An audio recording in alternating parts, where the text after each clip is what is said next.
সকালে আজকের খিচুড়ি রান্না করে নিলাম। তো গরম গরম সকালবেলা খিচুড়ি খেতে কিন্তু বেশ ভালোই লাগে। তো খিচুড়িটা একটু নেড়েচেড়ে এখন একটু দমে বসাই দিব।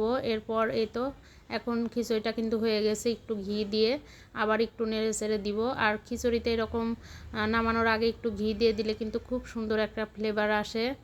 ঘি দিয়ে খিচুড়ি খেতেও কিন্তু অনেক মজা হয়। আর আমাদের পাবনার ঘি বলে কথা, এর ঘ্রাণই আলাদা। তো এরপর এই তো সকালের নাস্তাটাও হয়ে গেছে। আজকে সকালের নাস্তায় তো খিচুড়ি, সাথে ছিল ডিম ভাজি, মরিচের ভর্তা, শসা আর লেবু।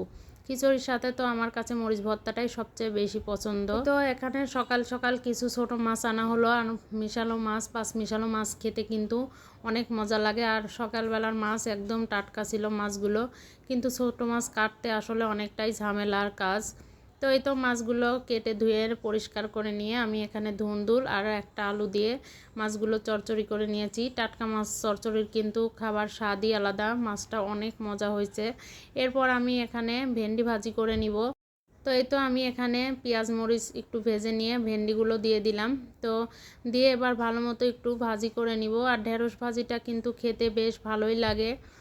তো এই যে ঢেঁড়স ভাজিটা কিন্তু হয়ে এসেছে, আর একটু নেড়েচেড়ে নামিয়ে ফেলবো। ভিতরে আমি একটু পরিমাণ লেবুর রস দিয়ে দিয়েছি। আমি সবসময় ঢেঁড়স ভাজিতে একটু লেবুর রস দিয়ে দিই, এতে করে ঢেঁড়স ভাজিটা খুব দ্রুত ঝরঝরা হয়ে যায়, খুব সুন্দর ভাজিটা হয়। তো এই যে ঢেঁড়স ভাজিটা কিন্তু হয়ে এসেছে, আবার নামিয়ে ফেলবো। আর আমি এখন রান্না করব মাসকলাই ডাল। তো ডালটা আমি সেদ্ধ বসায় দিয়েছি, আমার ডাল সেদ্ধ হয়ে গেছে। এবারে তো ঘুটনি দিয়ে ঘুটে এরপর বাগার দিয়ে দিব। মাসকলাইর ডাল আমার কাছে সবথেকে বেশি ভালো লাগে, আমার অনেক পছন্দ এই ডালটা। তো এই যে আমার ডালে বাগার দেওয়া হয়ে গেছে, ডালটা হয়ে গেছে, নামিয়ে ফেলবো। এই ছিল আজকে দুপুরে রান্নাবান্না। কেমন হলো সবাই কমেন্ট করে জানাবেন। এরপর সন্ধ্যাবেলায় আজকে ওয়েদারটা খুবই ভালো ছিল, খুব সুন্দর বাতাস হচ্ছিল। তো বাচ্চাদের নিয়ে একটু ছাদে উঠলাম। তো এই যে বাচ্চারা একটু খেলাধুলা করছে, বেশ ভালোই লাগছিল, বাচ্চারা অনেক খুশি। আর এরকম পড়ন্ত বিকেলে কিন্তু ছাদে বসে থাকতে বেশ ভালো লাগে, সুন্দর বাতাস ছিল। আর আমাদের ছাদ বাগানে কিন্তু অনেক রকম সবজি আছে। এই যে শিম গাছটা অনেকটাই বড় হয়েছে। আজকের ভিডিওটা এ পর্যন্তই, সবাই ভালো থাকবেন, আল্লাহ হাফেজ।